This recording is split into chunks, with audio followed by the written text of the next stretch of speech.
humano, ¿alguna vez se han preguntado a qué se debe la gran disparidad de resultados y desempeño entre una persona y otra?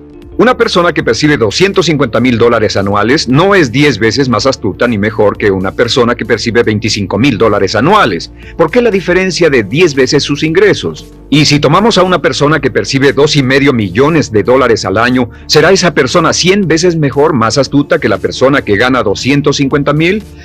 Imposible. En un estudio reciente de coeficiente intelectual probaron a 1,000 personas de una cierta población y llegaron a la conclusión de que la mejor persona entre los 1,000 solo era 2,5 veces más astuta que la persona de menor coeficiente intelectual. Solo 2,5 veces la disparidad, y tal vez eso sea con toda la población.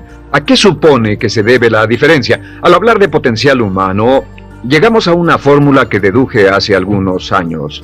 Tal vez eso lo explique un poco. La fórmula comienza con lo que llamamos AI, o sea, atributos innatos, las cualidades, la inteligencia, la habilidad, el temperamento, cosas con las que se nace que no pueden cambiarse mucho.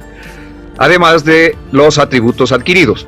Estos atributos son muy importantes, son su educación, su capacitación, sus capacidades, su experiencia, conocimiento, sabiduría, etc., multiplicado por A, que su actitud es igual al potencial humano individual o al desempeño humano individual o resultados individuales humanos. Ahora, de estos tres, los atributos innatos se traen desde el nacimiento.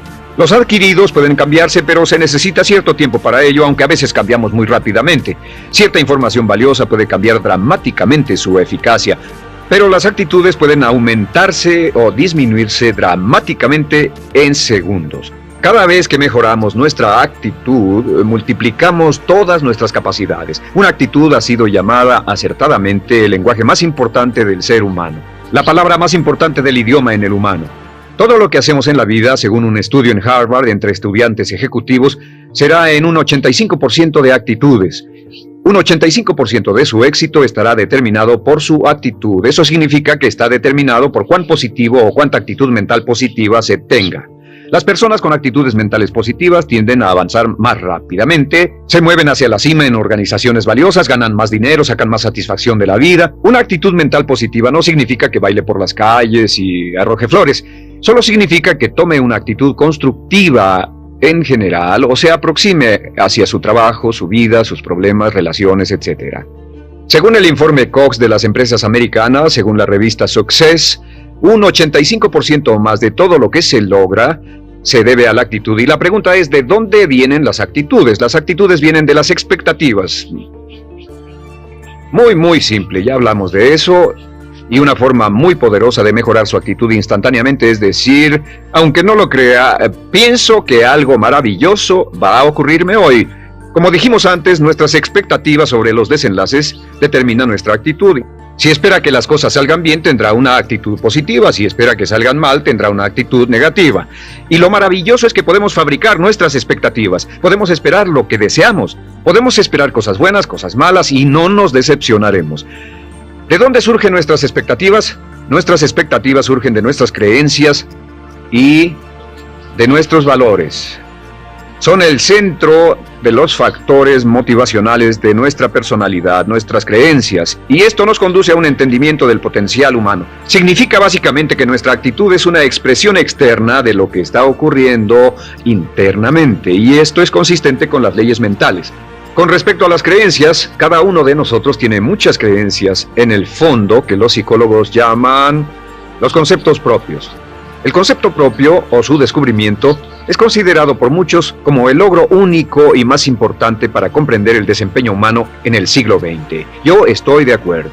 El concepto propio es como, si queremos usar una analogía militar, el centro de mando.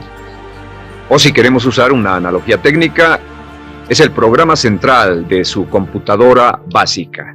Es un grupo de creencias, valores, actitudes, sentimientos, ideas, etc., almacenadas en el fondo de nosotros y son el resultado de casi todas las experiencias que hemos tenido en la vida. Y algunos investigadores dicen que el concepto propio comienza a formarse aún antes del nacimiento, pero el concepto propio, una vez colocado, Precede, predice y determina sus niveles de eficacia y desempeño en todas las áreas de nuestra vida. El concepto propio se convierte en el centro de mando o el programa maestro. El concepto propio de este grupo de creencias determina lo que dirá, lo que hará, cómo actuará, cómo se siente y reacciona, etc. ¿Qué significa esto? Significa que todas las mejoras en su vida externa, todos los cambios en su realidad comienzan con un cambio en su concepto propio. Les voy a explicar lo que significa. Esta es una gráfica muy simple. Hablamos de potencial humano y decimos que la persona promedio usa un 10% o menos de su potencial. Según investigaciones, tal vez es mucho menos. El Instituto Stanford Brain en Santa Clara, California, estima que tal vez se aproxime a un 2%. Seremos generosos y diremos que la persona promedio usa un 10%. Significa que en los mejores casos, la mayoría, como usted o yo, no usamos un 90% de nuestro potencial. Uno de los mejores filósofos, Oliver Wendell Holmes, dice que la tragedia de la persona promedio es que llegan a la tumba con su música aún por dentro. Aún están funcionando con mucho menos de su potencial total. Y esto es el potencial humano. Sabemos que existe una relación directa entre el potencial humano y el concepto propio. Pero como nuestros conceptos propios o nuestras estimaciones de nosotros mismos generalmente son mucho menores de lo que debieran ser, nuestro nivel de desempeño y eficacia también es menor. Sabemos que nuestro concepto propio es altamente subjetivo. ¿Qué significa esto? Significa que el concepto propio, lo que pensamos que es cierto sobre nosotros mismos, no está basado en la realidad, está basado en información que hemos tomado y aceptado como cierto, hasta el grado en que creemos lo que sea de nosotros mismos y se vuelve cierto para nosotros porque actuamos de una forma consistente con ello. Algunas personas que leen sus horóscopos y creen en horóscopos predicen su futuro. Hay algunas personas que toman la crítica y las opiniones de otros a quienes ni siquiera respetan y hacen suyas esas ideas, dando un resultado muy negativo. Lo que piense, lo que acepte como cierto, se vuelve cierto para usted.